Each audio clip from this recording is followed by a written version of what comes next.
compartir lo que han sido algunas de las apuestas en investigación que hemos tenido como dimensión educativa. Vamos a presentar algunas experiencias realizadas y algunas consideraciones también a propósito de estos trabajos realizados. Como nosotros venimos de la tradición freiriana, nuestras primeras, como equipo, nuestras primeras incursiones en la investigación fueron en la propuesta de Freire, en el marco de la propuesta de Freire, fundamentalmente en la propuesta de la investigación temática, de la investigación del universo vocabulario. Nuestro trabajo de alfabetización se marcó pues, por esta propuesta y se fue configurando en lo que llamábamos nosotros la construcción de las estructuras temáticas, que se hicieron siempre con los equipos con los cuales realizábamos el trabajo, donde había pues, tanto profesionales como personas de las comunidades. En esta tipo de trabajos pues habría que plantear que Freire siempre, yo me trabé ahora sí. Siga. Allá se corta, ¿verdad? No. Sí, como que resulta más coloquial así. Sí, como no. Entonces, él en Pedagogía del Oprimido plantea la investigación como una de las necesidades que se requiere del trabajo de alfabetización. Y dice, hay que ir al sitio donde uno va a alfabetizar, que analizar el universo vocabulario y hacer un reconocimiento de la situación donde uno va a desarrollar el proyecto. Pero también advierte una cosa que para nosotros fue muy importante, que no es solo lo que uno pueda conocer o reconocer, sino las interpretaciones que la gente tiene de su propia realidad. No solo lo que uno tiene, sino lo que ellos tienen. En estos trabajos sobre estructura temática, o sea, lo que él llamaría el investigador codifica y después un poco coteja a través de la descodificación con un grupo de especialistas, entre comillas, representativo de la comunidad, para ajustar las dos lecturas, la lectura del equipo investigador y la lectura de la comunidad. Exacto. Yo creo que desde la propuesta de dimensión se trabajó mucho lo de la estructura temática y se conceptualizó, es decir, no solo era una cosa espontánea con los grupos, sino se hizo un trabajo de conceptualización que Germán lo plasmó, creo que en el libro azul, me parece, y que llevó a que tuviésemos una, yo creo que consistente al respecto. Nosotros terminamos haciendo algo que no era explícito en Freire. Freire en general, en la parte específicamente pedagógica, nunca es explícito. Él escribe poco sobre, digamos, la metodología y la didáctica, lo deja muy rápido y lo que escribe, lo escribe, digamos, sucintamente, sin tener conceptualizaciones muy macro. Entonces nosotros comenzamos a hablar de que la estructura temática tenía dos grandes componentes, que era el análisis estructural de la sociedad y el análisis de coyuntura. Pensábamos y planteábamos que con esas dos categorías sería armar las temáticas de la cartilla.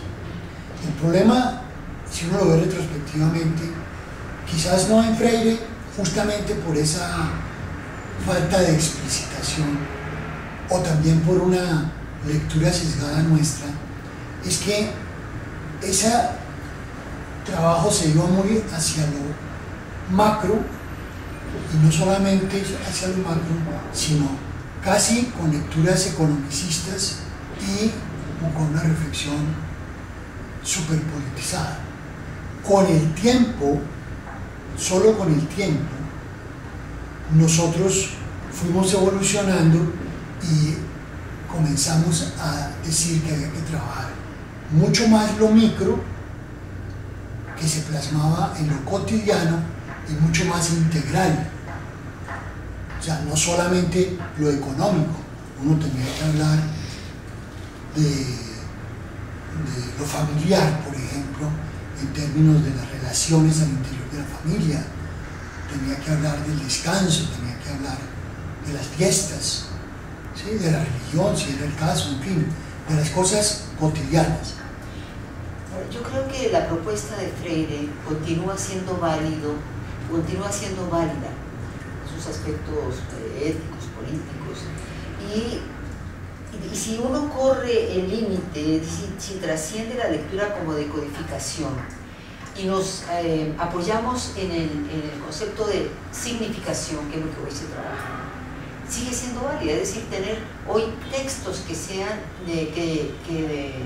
a partir de los cuales se construya sentido y que den sentido al acto de leer. Entonces, yo creo que la propuesta en ese campo de Freire no ha perdido validez. Yo creo que otra de las cosas después de esto, y paralelo con esto, porque alfabetización todo el tiempo hemos estado vinculados a eso, es la influencia de la investigación en acción participativa. Creo que justamente la propuesta de Orlando Fassborda viene a potenciar muchísimo lo que se venía haciendo en la alfabetización.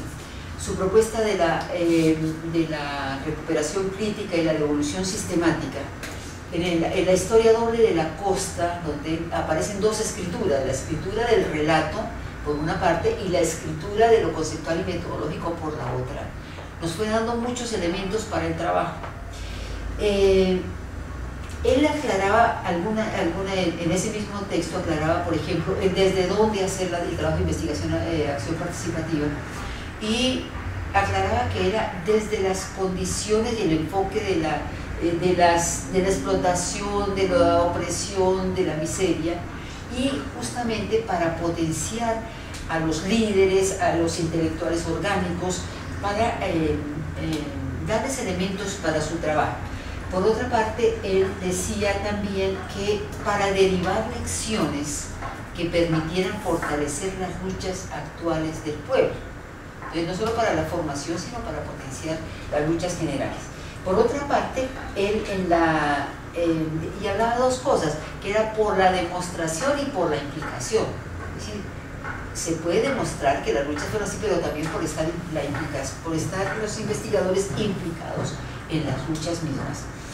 En síntesis, él va hablando de la metodología, hablaba de la recuperación rigurosa de datos y de la eficacia en la comunicación. Reconstrucción crítica y devolución sistemática fue un mensaje que nos ayudó muchísimo, pues, con todos los planteamientos de la no neutralidad, de la relación sujeto-objeto, etc. Yo quisiera presentar una investigación que hicimos teniendo en cuenta en gran parte las propuestas de Orlando Fassborda. Para finales de la década de los 80, por los recambios en la economía internacional y nacional, se dio un hecho muy significativo que fue la quiebra de un número grande de empresas. Para esa época estaban como 116 empresas, creo, en esta misma situación, y fue la quiebra de la empresa y la toma de las empresas por parte de los trabajadores. Había una situación aquí emblemática que era la fábrica de confecciones de vestidos para hombre, que se llamaba Hermega, que llegó a tener más de 100 trabajadores, su trabajo muy reconocido, llegaron a exportar, bueno, una empresa pues sólida para el momento.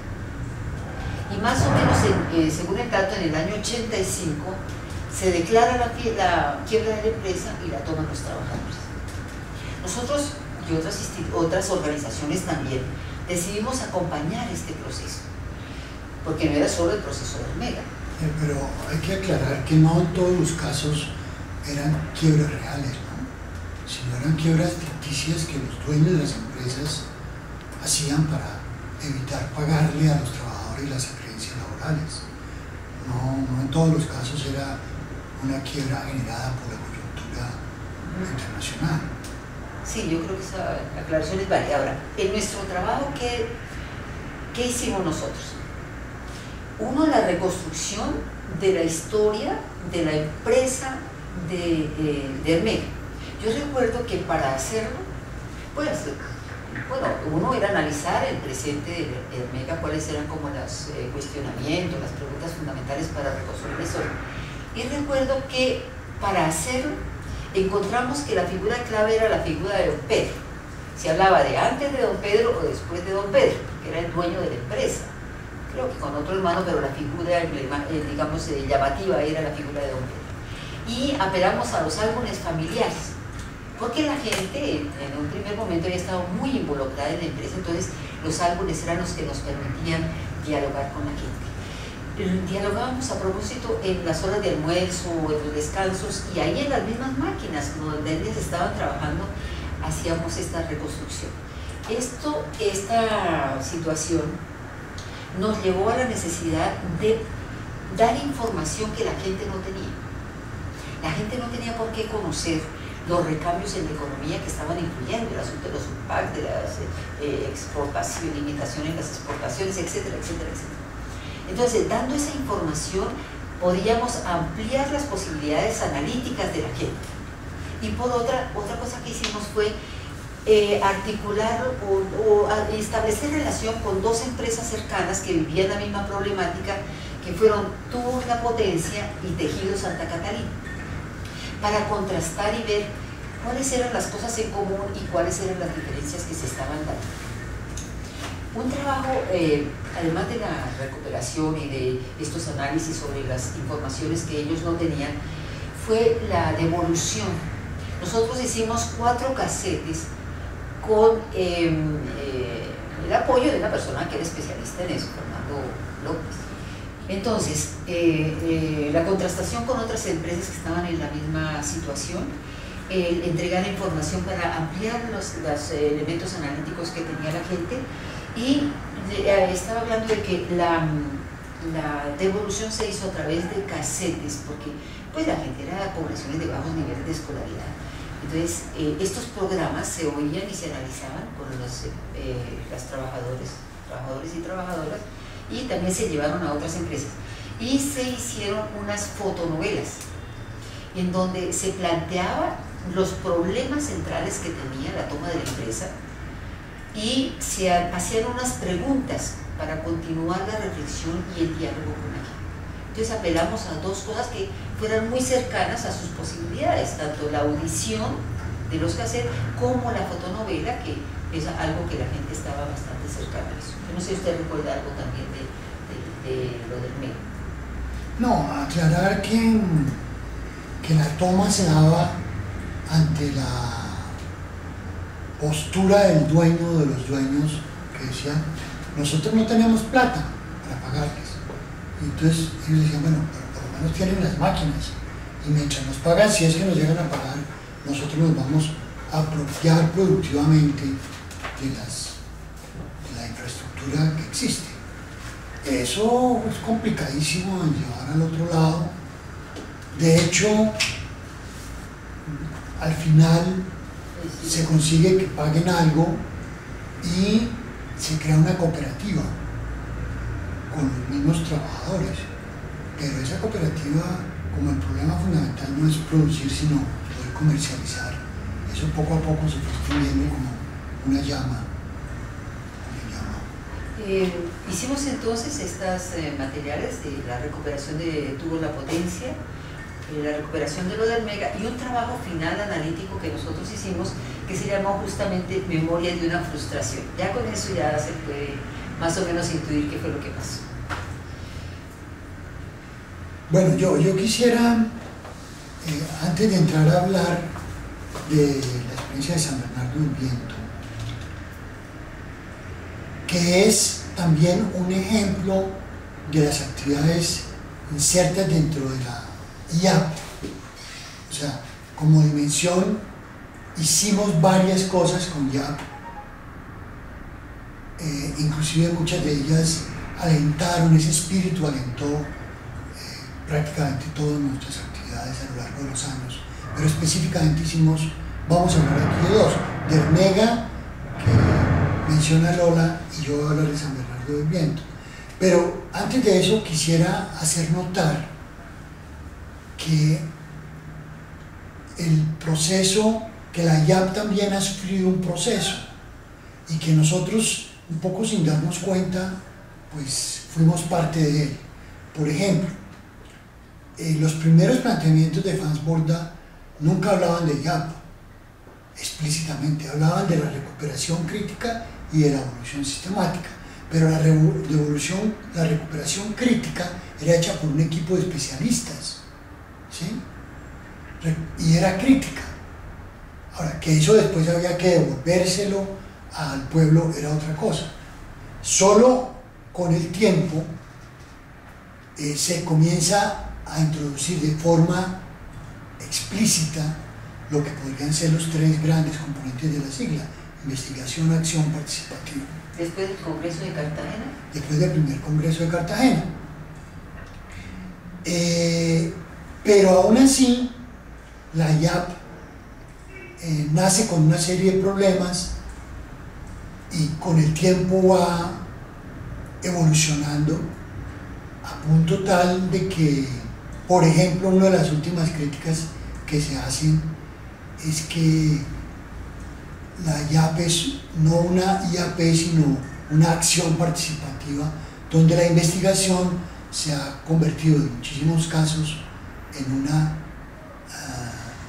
compromiso político. O sea, se cree que con el compromiso es realmente suficiente para evitar un serio trabajo en metodología. Pero bueno, de todos modos nosotros fuimos también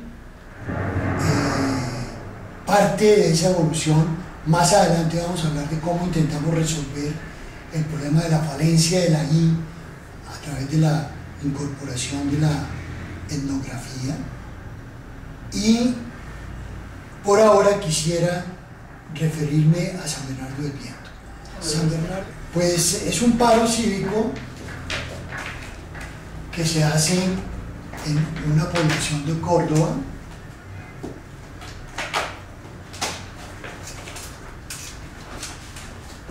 Se fumó. Aquí está, mira. Se hace en una población de Córdoba y hacemos, dentro del espíritu de la IAP, esa recuperación del acontecimiento.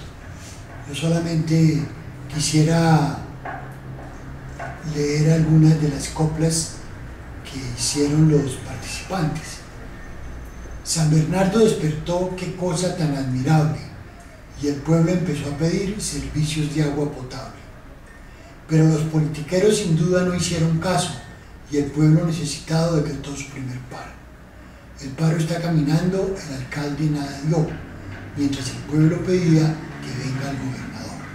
Cuando este se presentó prometiendo muchísimas cosas, el paro tuvo receso por palabras amistosas.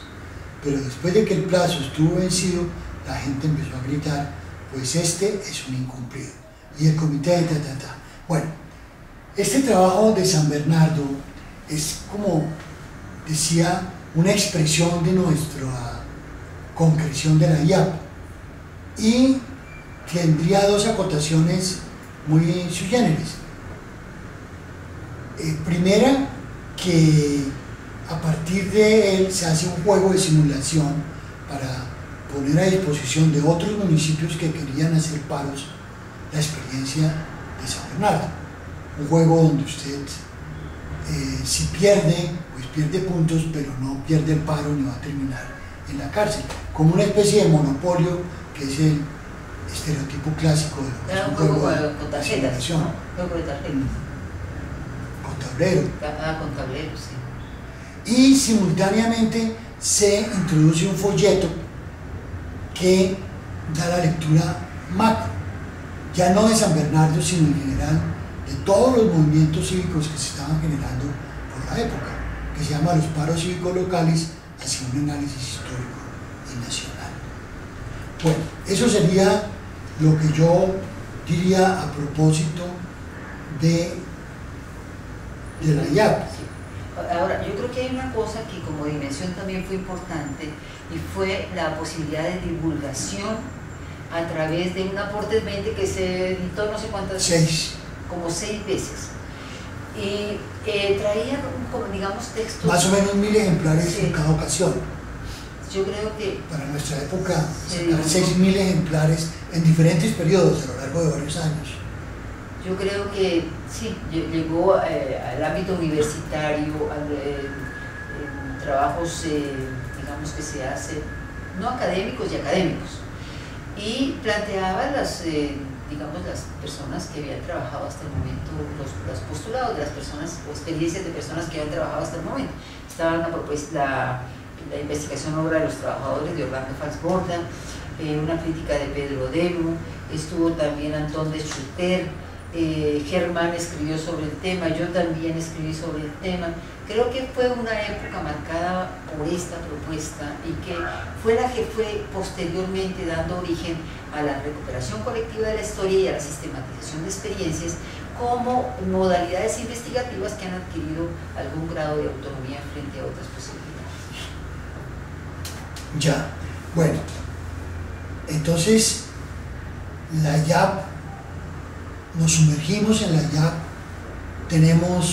nos enriquecemos con la IAP, vamos tomando distancia en algunas cosas. Una de las cosas en la que tomamos distancia, justamente para aportar en la cualificación de la propuesta IAP, es la introducción de la etnografía. La etnografía como el componente investigativo, la I de la IAP. Al respecto, pues hay muchas experiencias, pero quizás la inicial fue los diarios de campo de la Cruzada de Alfabetización de Nicaragua. Los grupos piloto hicieron diarios y de los diarios nosotros... No solo los grupos piloto, todos los grupos. No, los grupos piloto hicieron inicialmente diarios. Después eso se masificó. Cuando la campaña se vuelve masiva, todos los brigadistas hacen diarios, pero eran 40 los muchachos de los grupos piloto. Y ahí se sacan muchas 80. El grupo piloto, el primer grupo fue de 80. Bueno, sí. No. Pero significa que tampoco tenemos claridad. La memoria, es cuestión de la memoria. Que la memoria ya nos complica la vida. Sí, fueron 40 grupos, tiene toda la razón, ya me... Pero ya me cortó y entonces ahora sí yo cómo hago ya el chorro. Era que eran 80, pero era en el grupo de A2, entonces fueron 40 los que fueron a los grupos pilotos. También fue eso. Sí. También fue eso. Bueno, con esa experiencia nosotros logramos identificar cosas maravillosas, como por ejemplo la necesidad de el manejo adecuado de las lámparas Coleman, porque como la alfabetización era de noche, se necesitaba, y no había luz en el campo, se necesitaban lámparas, pero si no se aprendían a manejar correctamente, pues se paralizaba la cruzada. El asunto de los lentes. Los lentes, la falta ¿no? de lentes. Pues unos lentes, una cartilla podía valer $1 y unos lentes $3 o $4. Y a nadie se le había ocurrido cosa tan obvia a posteriori que los lentes también se necesitaban. Bueno, esa fue una experiencia donde comenzamos a introducir etnografía. Y la otra gran experiencia es la de matemáticas. Esa sí no tiene nada que ver en principio con la IAP en el sentido estricto. Es una experiencia, digamos, muy académica, muy en el espíritu de recuperar saberes de los sectores populares, pero sin participación de personas no especializadas. Es una experiencia muy linda que nos, fundamentalmente etnográfica, que se hace en varios lugares, pero particularmente en Corabastos, aquí en Bogotá, en la zona de mercados, porque habíamos detectado que las personas que no sabían leer ni escribir números ni letras sabían operar matemáticamente. Yo lo hice también en Bosa. Exacto. Sí, claro. Él dice que no había personas no especializadas. Yo era una de las no especializadas que me metí en el... Sí, pero no quiero decir bien. O sea, las señoras que vendían en el mercado no participaban activamente, simplemente nos contaban cosas. ¿Sí? ¿Cómo suma matemáticamente allá en la cabeza 15 más 12? Exacto. Entonces, de ahí se recuperan unos algoritmos muy particulares después se tratan de crear escrituras, y es todo un trabajo muy lindo que se logra insertar en las campañas masivas de alfabetización de dos países, del Ecuador y de El Salvador, con muy malos resultados porque era una innovación muy fuerte para una campaña masiva, eso había que hacerlo muy despacio. Pero por ejemplo, aquí hay un libro que muestra el trabajo que se realizó, una de las ponencias que se hizo en Río de Janeiro, y se publicó el artículo en portugués en esa época, jornada de reflexión y capacitación en portugués, dice, sobre la matemática y la educación básica de jóvenes y adultos. Bueno, esa inmersión en la etnografía, un poco suelta, se fue amarrando con la IAP en la perspectiva de la sustitución o de la inclusión de la I. Entonces hablábamos de etnografía de acción participativa e hicimos una experiencia muy bonita que quizás es emblemática de esa fusión entre etnografía y investigación participativa, que es el recreo. En 8 fueron, o 3. Para ese fueron 13 y fue un trabajo escuelas distritales. Se hizo con el IDEP. Fue financiado por el IDEP. En 3 escuelas distritales de Bogotá se hizo una etnografía sobre los recreos, pero ya no era una etnografía en el sentido clásico, un estudio, sino per se, sino que era un estudio para mejorar las condiciones del recreo de esas instituciones, con un elemento más nuevo, que ya era hecho exclusivamente por los profesores. Entonces ya colindaba con lo que en Inglaterra era todo el movimiento generado por Stenhouse, que era la investigación-acción del profesorado. Y es que, sin excluir que exista la investigación-acción participativa, Fans era un sociólogo, entonces era muy distinto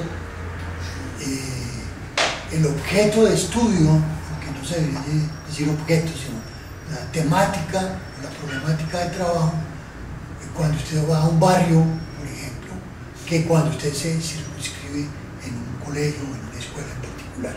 Entonces, yo creo que hablando, Germán, de la investigación del trabajo con el IDEP, hubo otro trabajo muy importante también con maestros que se hizo sobre la escuela, la relación escuela, trabajo infantil y juvenil con estudiantes. Sí, fueron 8 experiencias que se hicieron para develar lo que estaba pasando con los niños entre 5º y 6º que trabajan, que van a la escuela y que trabajan.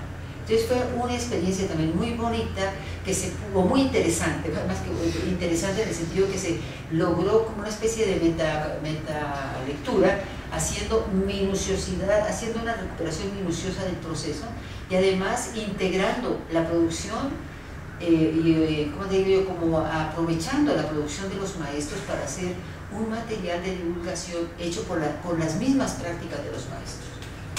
Sí, sería otro ejemplo entonces. Investigación, acción del profesorado. Tendríamos 2. Este del trabajo infantil y este del recreo, ciertamente. Bueno, ahora, Lola, habíamos planeado hablar de sistematización. Este es hoy un tema de moda y surgió más o menos a finales de la década de los 80, cuando al interior de la educación popular, y abro un paréntesis porque aquí también había un proceso de sistematización en el trabajo social, pero digamos al interior de la corriente de educación popular surgía el problema por qué está pasando con las prácticas de educación popular, qué está pasando con ese vínculo con las organizaciones sociales, etcétera, etcétera. Y frente a eso se fue estructurando una propuesta que se vino a llamar sistematización de experiencias. La experiencia inicial obviamente ha venido cambiando. Al principio eran cuestionarios que se hacían sobre las realidades, se analizaban. Pero poco a poco se ha ido consolidando como una modalidad de investigación cualitativa que va adquiriendo como fisonomía propia en relación con otras modalidades investigativas. Como elementos esenciales, digamos, de la sistematización, se tiende el que se tenga en cuenta el punto de vista de los participantes, que se pueda trascender el relato y que haya una aproximación a las lógicas que están detrás de las actividades que se realizan. Yo creo que más que digamos como alguna experiencia concreta, yo mencionaría tres que me parece que dan como elementos, no para recuperar hacer mención total de ellas, sino de algunos aspectos que consideramos relevantes. Uno es el trabajo con organizaciones de mujeres, en el equipo de sistematización yo participé. Eran 14 experiencias de trabajo en participación política de las mujeres. Éramos 5 personas, ellas muy solventes en su tema de la teoría de género y de investigación. Yo creo que allí hubo una cosa muy importante. Uno, la conformación de un equipo que apoyara las sistematizaciones de esas 14 experiencias y a su vez el equipo sistematizaba ese proceso. En términos también del trabajo con los grupos, una cosa muy importante fue la formación. Nosotros tuvimos 5 talleres grandes, digamos, de la presencia de 3 personas de cada experiencia. Y para participar en cada evento se mandaban unas lecturas que se preparaban con cuestionarios para que la gente estudiara ya antes de venir. Aquí se tenía la presentación de una persona especialista y se reconstruía el proceso. Entonces yo creo que esa formación permitía la relación con las opiniones de otros, que es lo que hace posible que la gente se descentre y pueda ver otras cosas. Y en este mismo proceso de formación fue muy importante el proceso de metacognición. Yo recuerdo que en el trabajo final, pues con los diagramadores y demás, hicimos una cinta esa como de las películas y le llamamos a esa parte devolviendo el rollo. Hicimos una reconstrucción minuciosa del proceso para ver los vacíos, para ver las inconsistencias que se habían presentado o los aspectos valiosos también. En el entendido de que participar en un proceso no supone necesariamente entenderlo. Un proceso que duró como 1 año y medio, pues ya cuando iban al final la gente ni se acordaba qué era lo que habíamos hecho al principio. Entonces fue muy importante ese proceso, ese momento de como apropiación analítica del proceso vivido. Y otra experiencia que da también elementos es la de el trabajo de drogadicción. Eso lo hicimos con Germán, con experiencias de uso indebido de drogas, y se hizo con 8 experiencias, y el criterio era que no fueran experiencias exitosas, sino que hubiese de ciudades intermedias y experiencias fallidas. Pero en colegios. En colegios, esto fue en colegios, con maestros de colegios. Esta experiencia tiene, me parece a mí, unos aspectos muy importantes. Pero los que estaban metidos en la droga no eran los maestros. Bueno, no los excluimos, ¿no? Sino eran básicamente los muchachos de esos colegios, algunos. Entonces, lo que tiene digamos, el proceso era, uno, hacer conciencia de que el tema de la drogadicción había sido trabajado y había que trabajarlo también conceptualmente. Es decir, que no podía un profesor meterse a trabajar el tema sin saber en qué punto estaba, qué concepción tenía de la drogadicción. Entonces, mover las concepciones. Y por otra parte, en la devolución fue muy importante porque quedaron la estructura quedó hecha sobre la base de las categorías que encontramos en las experiencias analizadas, que fueron 8. Y el material era participativo, hasta cierto punto se generaba una hoja, digámoslo así, en cada tema, para que la gente lo siguiera trabajando, le sirviera como material de apoyo para la comprensión, pero también para seguirlo trabajando. y por otra es que al final, con los elementos que se tenían, se hizo un trabajo de prospectiva, es decir, así como en estos 3 años se ha trabajado, si se sigue trabajando así podemos ir hacia esa opción o este camino o hacia ese otro o a que la cosa se acabe. Entonces creo que el incluir la perspectiva, el análisis de la perspectiva y las posibilidades hacia dónde orientar los trabajos, me parece que fue una cosa importante. Otro al cual quería referirme yo es el asunto en este tipo de trabajos, el asunto de cuando se hace con personas de bajos niveles de escolaridad. Cuando uno tiene que abordar el tema de la oralidad y la narrativa como elementos de construcción de pensamiento y construcción de saber, desde donde se parte y hasta donde se debe llegar.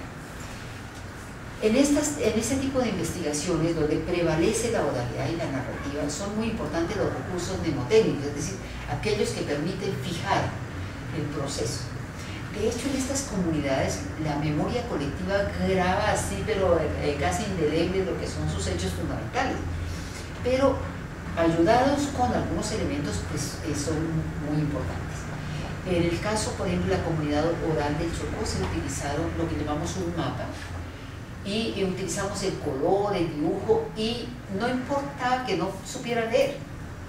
También la escritura servía como recurso mnemotécnico, yo no sé si mnemotécnico o no, pero por ejemplo la gente sabía que ahí donde estaba eso decía ley 70 y la ley 70 era clave para ellos. Creo que en el asunto de el aspecto, es decir, hay un aspecto muy importante en la investigación participativa y es el componente pedagógico. Creo yo que en algún momento tenemos que abordarlo, quizá específicamente, que es el tema del diálogo.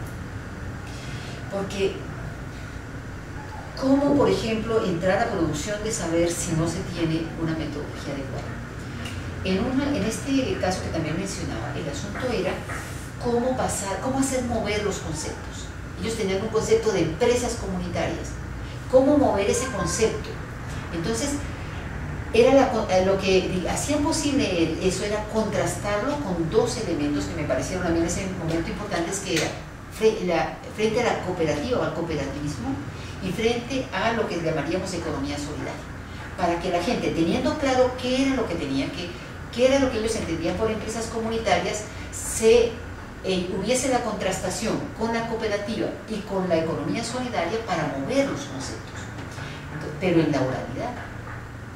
Entonces, creo yo que hay también una exigencia pedagógica muy fuerte para que la parte analítica quede amarrada a la oralidad y a la narrativa. Y eso tiene uno que cuidar. Otro también que tiene que ver, bueno, y ahí me metería yo en el caso de la reconstrucción histórica, que tiene que ver también mucho con este proceso, y es que en dimensión educativa hemos trabajado un renglón específico que ha sido la reconstrucción colectiva de la historia. Con Alfonso Torres y Mario Perezón escribimos un libro que se llama Los otros también cuentan. Recogía muchas de nuestras experiencias, pero a partir de ellas también se desarrollaron otras tantas. Con Alfonso he trabajado en varias ocasiones.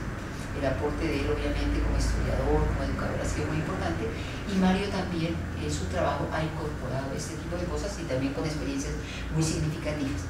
Yo aquí volvería en lo de historia a recoger el asunto de la oralidad y mencionaría una experiencia que también fue muy importante, que es la realizada con campesinos de Boyacá, en una entidad una organización que se llamaba la FITEC, que acogía, creo que eran 7 experiencias de cooperativas de la zona de Boyacá. Con ellos hicimos la reconstrucción histórica y fue muy importante el aspecto de la devolución, porque como los campesinos piensan en verso, entonces la síntesis de la reconstrucción histórica y toda la problemática que tenían las cooperativas. Piensan en verso, están borrachos. Entonces, eso se llevó a una obra de teatro, un teatrero muy importante, y ahí también estaba una muchacha que había estudiado teatro. Hicieron un teatro en verso y sin texto, ¿no? Es que no se necesitaba texto. Yo estuve en la presentación en un parque de Sogamoso y es decir, yo no podía comprender, para mí era algo absolutamente insólito. Una obra tan bien hecha y hecha en esas condiciones. Creo que en estos trabajos sí, hay que sí, hablar, al tener una indiscreción. El que había coordinado la constitución de todos esos grupos era un antiguo conocido nuestro que se llama Luis Ignacio Torres. Y cuando se lanzó, ya fue tal el auge que tuvo, que le dio por lanzarse a la alcaldía de Sogamoso y lo mataron, ¿no?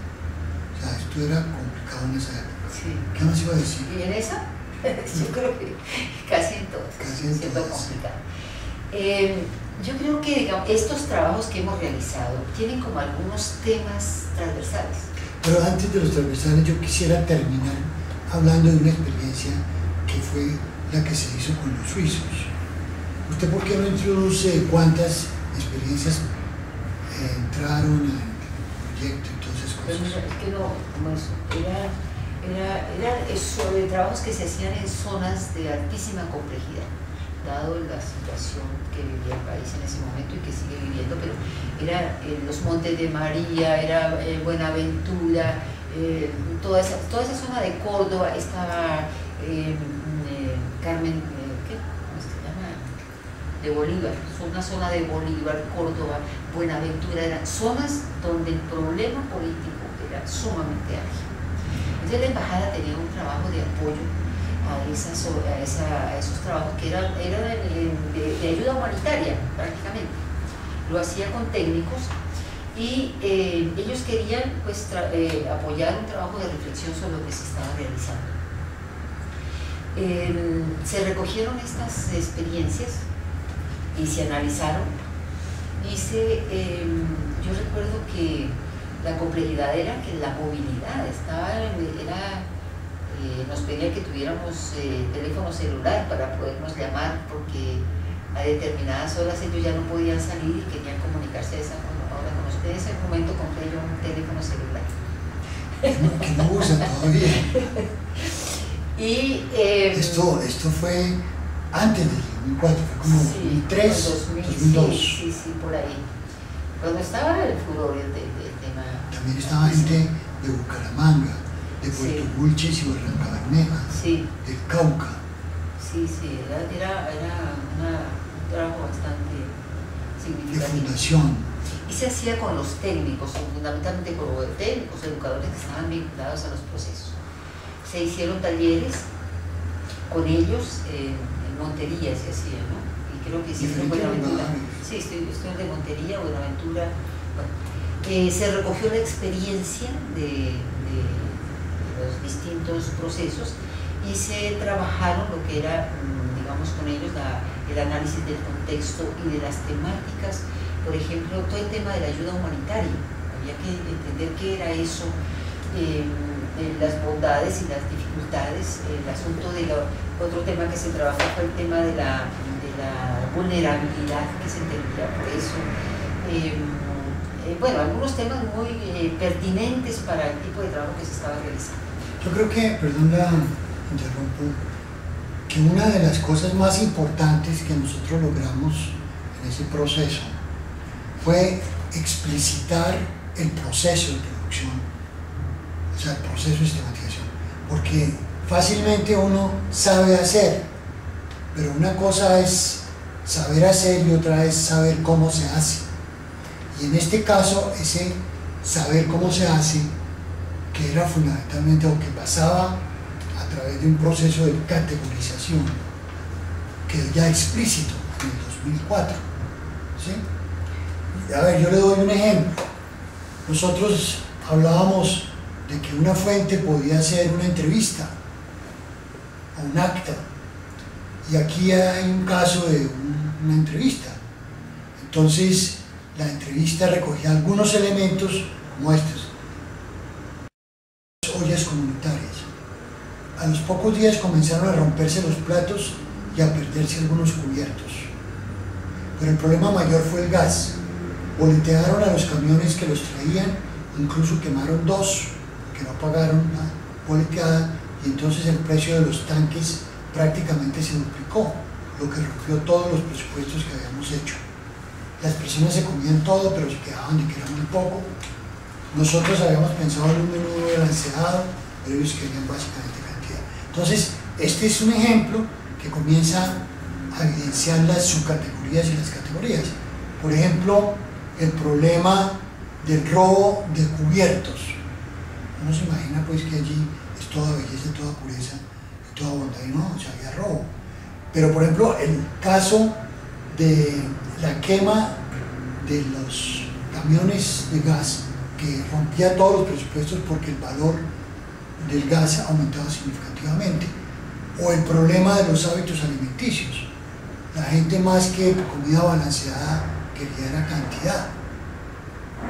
Igual entonces eso daba origen, esas subcategorías, a otras categorías: financiación, organización, orden público, etc. Eso fue muy interesante porque como decía yo, saltamos del saber hacer al poder explicar cómo se hacía. Esto fue, ¿quiere agregar alguna cosa? Se llamaba justamente aprendiendo a sistematizar. Sí, creo que planteamos la relación con la teoría, la sistematización de la información. Una cosa es la sistematización de una experiencia, otra es la sistematización de una información, que es lo que a veces le genera problemas.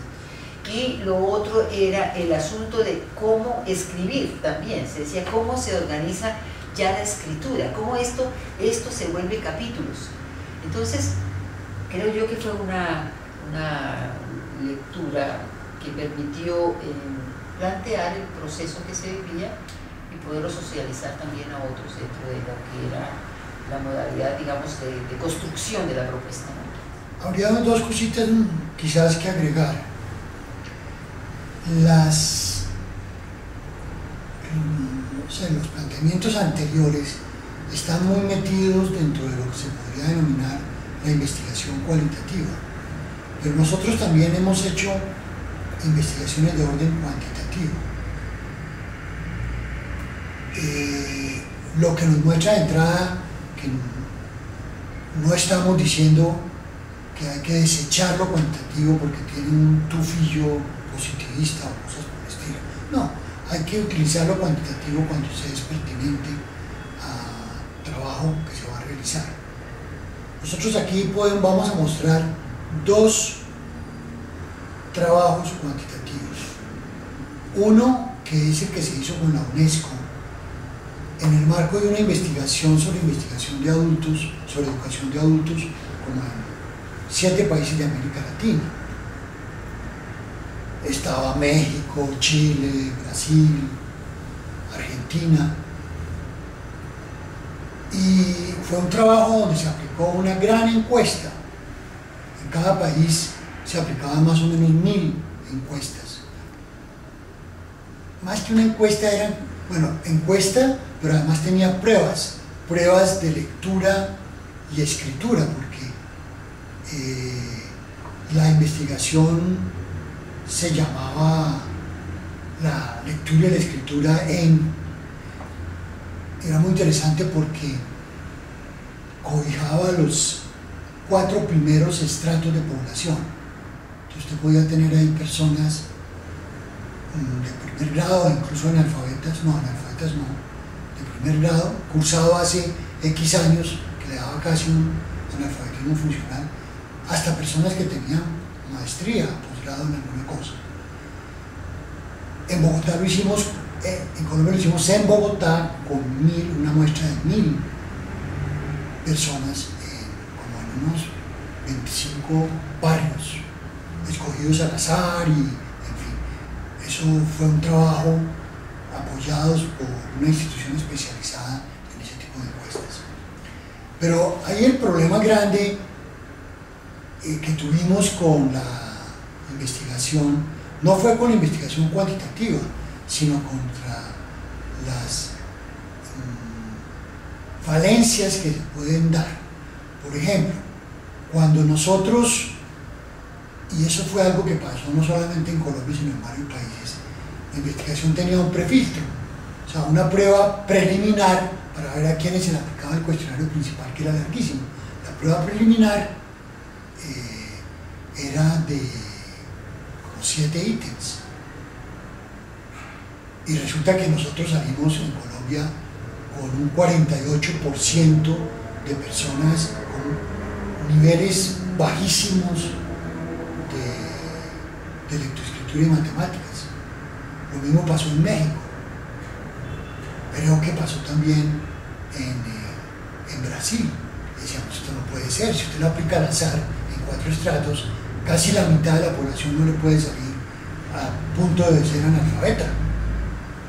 Y se lo ha hecho con azar y lo ha hecho con rigurosidad. No, pues el problema era que la pregunta, varias de las preguntas de esas 7 preguntas estaban mal formuladas por no separarse de la prueba inicial que ha sido aplicada en Alemania y en Canadá. Se utilizaba, por ejemplo, un problema donde había que hacer una suma, pero en un formato de una boleta de consignación bancaria.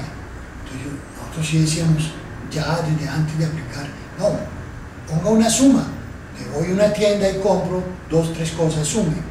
No, estas las metían en la boleta de consignación bancaria. Pues, ¿cuántas personas en Bogotá podían tener? Ni yo mismo tenía consignación bancaria, yo tenía una cuenta de ahorros, no una cuenta de banco. Y bueno, eso fue terrible. Y entonces el problema es, ojo, el problema no son las personas, no es que existan realmente esa magnitud de bajos puntajes, el problema es la prueba. Ahí tuvimos nuestros rozos con el equipo de la UNESCO y bueno, pero de todos modos se hizo una cosa muy interesante y alcanzaron a salir elementos que de alguna manera realimentaron las políticas macro de la educación de adultos en América Latina. El segundo elemento dentro de este trabajo cuantitativo es un trabajo que hicimos con Lola, ¿por qué me les cuenta? Bueno, aquí hay un cuadro cuantitativo. Es una investigación comparada entre 3 experiencias de trabajos con niñas de la calle. Estaban en Manaus, República Dominicana y Medellín. Obviamente, pues en cada caso, pues reconstruir la historia de las experiencias, analizar lo que estaba pasando y sobre todo en Medellín se vio la necesidad de evidenciar la consistencia o inconsistencia entre la formación que se le daba a las niñas que estaban vinculadas a la casa de atención a niñas en situación de calle y lo que el mundo del mercado, es decir, se capacitan en tales y tales cosas y cuando se retiran de acá, ¿en qué terminan trabajando? Para eso entonces se trabajó una encuesta muy singular porque las hermanas salesianas que estaban allí conocían a niña por niña, entonces ellas mismas podían decirse, trabajó en modistería y terminó en una casa de familia, o trabajó belleza y terminó vendiendo en un restaurante. Se podía tener ese movimiento y entrar a analizar este tipo de cosas. Entonces esa encuesta, con los elementos que se tenían de la memoria de ellas, o registros, o algunas entrevistas con las egresadas, se hizo una especie de cuantificación para tener justamente elementos para analizar el problema de la formación que se estaba brindando en las instituciones. Entonces era una investigación eminentemente cualitativa, pero que apelaba a recursos estadísticos porque se necesitaban para ese tipo de investigación. Sí, por ejemplo, usted lograba cuestiones como esta. De las egresadas, ¿qué están haciendo? Decía, pues recepcionistas hay una y da un 5.5%, secretarias hay un 16%, gente que trabaja en los bancos 5%, digitadora, vendedoras en salones de belleza, en casas de familia, operarias en fábricas, etc. O sea, es un trabajo donde lo cuantitativo se integra a lo cualitativo de una forma bastante funcional. Y porque resulta necesario y pertinente para el tipo de trabajo que se estaba haciendo. Y finalmente, otro tipo de investigación fue el trabajo iconográfico. O sea, cómo las imágenes hablan de, dan cuenta de. Y fue un trabajo hecho sobre las carátulas de las cartillas de alfabetización tanto que nosotros habíamos hecho como que nosotros habíamos acompañado, y inclusive de otras instituciones como el CLEVA, por decir algo, o las mismas campañas nacionales de Simón Bolívar en particular en esa época. ¿Cómo la imagen habla? Entonces, por ejemplo, aquí nosotros tenemos 3 logos de dimensión. Un logo muy inicial que habla de la Alianza Obrero Estudiantil Campesina. Entonces, un asadón, un libro, una llave, ¿sí? Ese es el primer logo. El segundo logo es ese mismo, pero metido dentro de las siglas de dimensión educativa. O sea, va evolucionando, ahorita lo podemos fotografiar y ver despacio. Y el tercero ya es simplemente, no hay ningún dibujo figurativo, sino simplemente las letras de dimensión educativa, ¿sí? Bueno. Yo creo que la alfabetización fue importante en el sentido de que permitía ver, por ejemplo, cómo en las carátulas solo se veían hombres, por ejemplo, ¿verdad? Solo imágenes de hombres. Aquí vemos, cuando analizamos las carátulas, vemos, por ejemplo, una primera fase que se llama el utopismo, ¿no? Entonces, son por los nombres, nomás triunfemos, adelante, caminemos, lucharemos, venceremos, ¿sí? Pero uno ve, por ejemplo, que la carátula habla de hombres solos, o de hombre y sol, el hombre solo que va hacia el sol, hacia el horizonte. Las mujeres invisibilizadas. Las mujeres. Otra etapa donde ya nosotros le llamamos contextualización. Por ejemplo, donde aparece, esta es la de el Fique, donde aparece una persona cargando costales de Fique, pero es una persona, es un hombre, no más. En otra, una fotografía de un campesino con su sombrero volteado. Después ya, por ejemplo, en Popayán aparece ya la mujer, una mujer que tiene en la mano una esperma porque está estudiando de noche y está escribiendo en un tablero. Pero ya más adelante vamos a una, por ejemplo, una concepción organizativa donde aparecen, digamos, gente que llega en chalupa, en canoas de diferentes lugares del río, riberas del río, a un sitio donde van a haber sesiones de alfabetización.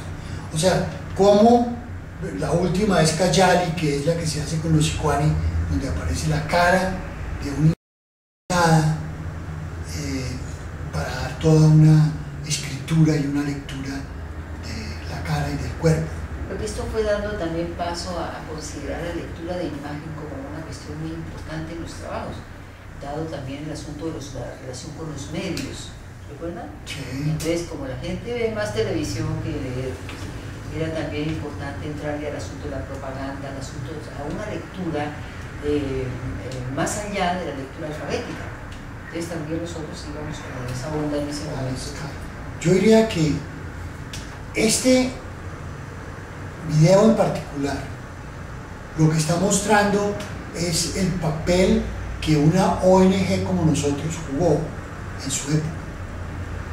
Hoy día eso es muy polémico, las ONGs se hacen hasta para robar plata, los paramilitares han tenido sus ONGs, los senadores tienen sus ONGs, pero las ONGs como la nuestra en esa época eran fundamentalmente instancias para abrir camino, para explorar horizontes, para realizar innovaciones. Y esto lo que hemos mostrado es la cantidad de investigaciones y la búsqueda permanente y terca de integrar, de recoger y enriquecernos con, pero además incorporar, hacer experimentos, mirar lo etnográfico, partir de la IAP, meternos con iconografía, meternos con lo cuantitativo, todo pues para cumplir ese rol, de aportar a la educación de adultos, de la óptica de la educación popular, innovaciones, horizontes. Hay un aporte que se llama investigación e innovación, que recoge también mucho de lo que nosotros hemos hecho y sobre todo aporta en el asunto de técnicas no convencionales. Pero yo quisiera traer aquí una anécdota que ilustra también mucho como el papel del investigador. Yo recuerdo que me llamaron a que ayudara un grupo había pasado un proyecto para conseguir financiación para sistematizar su experiencia. Como ya los conocía, pues vinieron a mí por el conocimiento anterior. Y entonces, como era un grupo de bajísimos niveles de escolaridad, dijimos, pero ¿para qué meternos en el nombre de la sistematización? Metámonos en la historia, que la historia es mucho más asequible para la gente y demás. Es decir, ellos pidieron, para pedir plata, hablaron de sistematización. Con la gente hablamos de historia y yo me sentía haciendo investigación acción participativa. Es decir, hay una cuestión en donde uno frente al trabajo tiene que relativizar el asunto de los métodos, ¿verdad? Y construir a partir de lo que la gente necesita, de lo que se puede y debe hacer, construir una modalidad apropiada. Yo creo que el método obviamente es una ayuda, es muy valioso. Tiene sus limitaciones también, porque permite ver, pero también limita la mirada en muchas ocasiones. Pero creo yo que en este tipo de trabajos el toque está en la utilidad o no para el grupo o para la organización con la cual se está trabajando. Vemos también que nosotros entonces como educadores e investigadores estamos llamados justamente a construir ese tipo de propuestas que sean viables y que a la vez sean, tengan un valor para las comunidades o grupos con los cuales a los cuales se pretende apoyar y con los cuales durante un periodo de tiempo se trabaja. Yo quisiera, como ya para finalizar, apelar a un término que usa Germán en alguno de sus textos, que habla de conclusiones inconclusas. Claro que primero quería referirme al nombre que le hemos puesto a este trabajo, que ha sido el de aprender a investigar investigando. Uno, porque corresponde a lo que ha sucedido con nosotros, y otro porque también corresponde a un trabajo que hicimos con fe y alegría para la formación de maestros investigadores. Y en esto de las conclusiones yo quisiera, más de carácter institucional, quisiera hacer referencia, uno, a la intención que como dimensión educativa siempre se tuvo de ligar educación e investigación. Uno, porque en uno de nuestros objetivos, que está además en los papeles fundantes de dimensión, dice que uno de nuestros objetivos es la formación de educadores populares. Y no puede haber formación si no está ligada a procesos investigativos. Y además porque la investigación se convierte en el espacio natural de aprendizaje. Creo yo bueno, y a veces hemos acertado, a veces no tanto, pero siempre ha estado durante todo este tiempo presente esa relación. Otra, yo quisiera referirme un poco a los métodos, porque como hemos presentado, pues ha habido incursiones en varios de ellos y hay una valoración de todas maneras en los métodos en cuanto son construcciones históricas y sociales. Pero también la relativización de los métodos en cuanto permiten unas cosas y otras no. Todo método facilita, permite, pero también obstaculiza, como las asesorías también, ¿no? Que son una ayuda, pero también son una limitante. Otra cosa es que también la valoración y la relativización de los métodos naturales cuando hemos trabajado con poblaciones de bajos niveles de escolaridad. Porque toda persona está dotada con posibilidades para aprender y para investigar. Las personas tienen que observar, tienen que buscar información, tienen que contrastarla, tienen que inferir, que son elementos del pensamiento que son base para la investigación. Sin embargo, también la pregunta es el desde dónde y cómo también hay que mirarlos con digamos, con el ánimo también de reconocerlos y potenciarlos. Creo yo que también el asunto de los métodos se ha apelado a ellos en las distintas modalidades que hemos podido comentar para construir propuestas a la medida de las posibilidades, las intencionalidades y las necesidades de los grupos, de las organizaciones o las personas con las cuales hemos trabajado. Entonces no es el método por el método, es el método en función de esa posibilidad de construir, porque no hay dos trabajos iguales, porque los sujetos son distintos, las temáticas son distintas, los objetivos pueden variar aunque tengan una intencionalidad única en últimas. Entonces yo creo que ahí en esa preocupación por el método también nos encontramos, y por la eficacia también de los métodos en estos términos, es el asunto también de la necesidad que hemos tenido de explorar y profundizar en el tema del diálogo. El diálogo como propuesta pedagógica de la educación popular, porque toda investigación participativa tiene un alto ingrediente de pedagogía, digámoslo así, porque no hay otra manera de abordar la producción colectiva de conocimiento. Sin embargo, no es solo un problema epistemológico, sino también un problema ético y de orientación política, ¿no? En últimas. Y creo por último también decir que en el ánimo de haber vinculado siempre esa relación entre educación e investigación, hemos tenido digamos, el propósito de potenciar las capacidades, obviamente las personas con las cuales, o los grupos, organizaciones con los cuales trabajamos, generando espacios de reflexividad crítica, espacios donde haya cierta posibilidad de la manifestación, de la expresión del pensamiento autónomo, sin los cuales no podría haber investigación. Si no hay una actitud crítica, si no hay posibilidades de expresar con cierta autonomía una opinión o un pensamiento, pues es difícil.